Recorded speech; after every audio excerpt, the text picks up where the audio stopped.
One of the big ticket items for the Albanese government, housing, and it says it's repeatedly delivering on its promises. But staggering details today that while promising to build some 40,000 affordable homes by 2028 under the National Housing Fund, the equivalent of just 8 median price Sydney houses have been built this year. That's it. You heard it right. Just 8.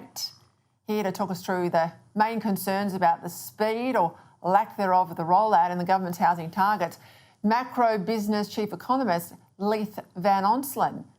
Well, Leith, what the heck's going wrong? It's all going pear-shaped, Peter. We're not even close to meeting these targets. It's not just this target, it's the government's broader 1.2 million housing target, which, let's be honest, has zero chance of being met. This target requires 240,000 homes a year to be built. We're 1 year in and the construction rates are lagging by about 60,000 homes per year, or around 25%.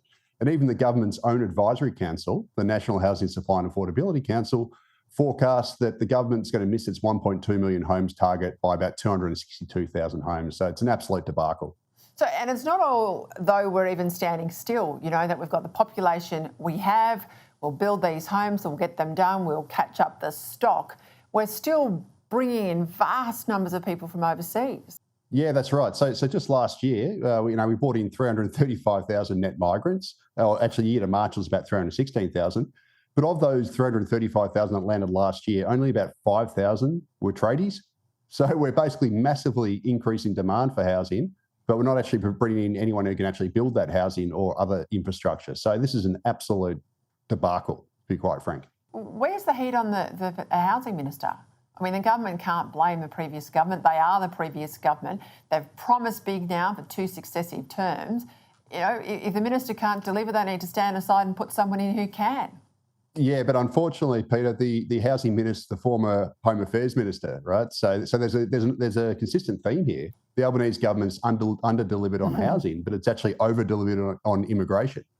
And, you know, because of this, the National Housing Supply and Affordability Council forecast that Australia's housing shortage is going to worsen by 79,000 homes over the next 5 years because immigration demand is going to continue to overrun supply. But here's the rub, Peter. If the National Housing Supply and Affordability Council's own sensitivity analysis, which is buried right at the back of the report, says that if population growth was merely 15% less than forecast, instead of having 79,000 shortage of homes, we'd actually have a surplus of 40,000 homes over the next 5 years. Now, that tells you that the solution here is to cut immigration, pure and simple. All right, let's talk about the budget deficit today, crowed about by the Treasurer. Gone are the days when you used to crow about a surplus and, you know, you potentially lose your job if you keep turning up deficits. It was projected to be 30 billion in the red. We've come in still in the red at 10 billion. The Treasurer reckons that's a terrific result. My concern with this, though, it's not a reduction in the deficit because we've stopped spending. Our spending has surged to its highest share of GDP since the 1980s. So I would regard this as timing changing, accounting sleight of hand. If you look in some of the detail there, it's a defence payment that was meant to be made, a big ticket item, has been pushed out into another month or another financial cycle. So that looks like it's accounted for the difference. But nowhere in the language today from the Treasurer or the Finance Minister, Leith, did I see any attempt to even deal with our $1 trillion debt burden, which I regard as far more serious than just the deficit.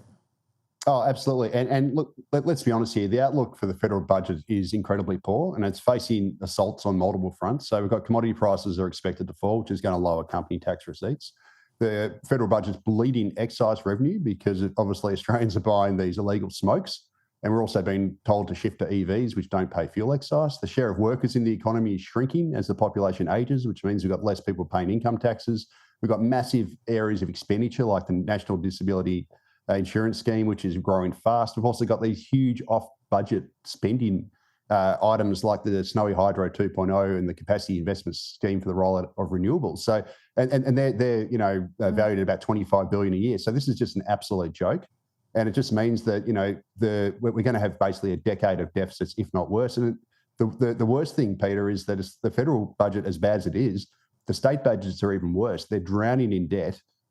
trying to keep up with the infrastructure, and that means that the federal budget is the ultimate backstop for the states, and they could actually downgrade the federal government. You mentioned EVs. There's a report out today in terms of the FBT available for EVs. That's blown out over the decade to $23 billion. I mean, that's 23 brand new hospitals in terms of the subsidies paid, but shockingly, almost half of the subsidies are going to people with very, very high incomes who could buy these cars anyway, but the poor old taxes of working families are lining their pocket. Yeah, absolutely. So the whole taxation arrangement around EVs is reverse Robin Hood, because it basically takes taxes from the poor and gives it to the rich. And, you know, you've got to ask, in the era of budget deficits, why is the government wasting scarce taxpayers' money to subsidise private car purchases? There are far better ways to spend taxpayer money than subsidising private car purchases. So, you know, the reality is that EVs are massively subsidised and they're costing the federal and state governments billions in lost revenue. And these subsidies are directly contributing to our budget deficits, and they're also worsening inequality. It's disgusting policy.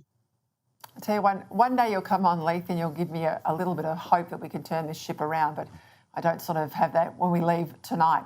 Thanks for joining us. After the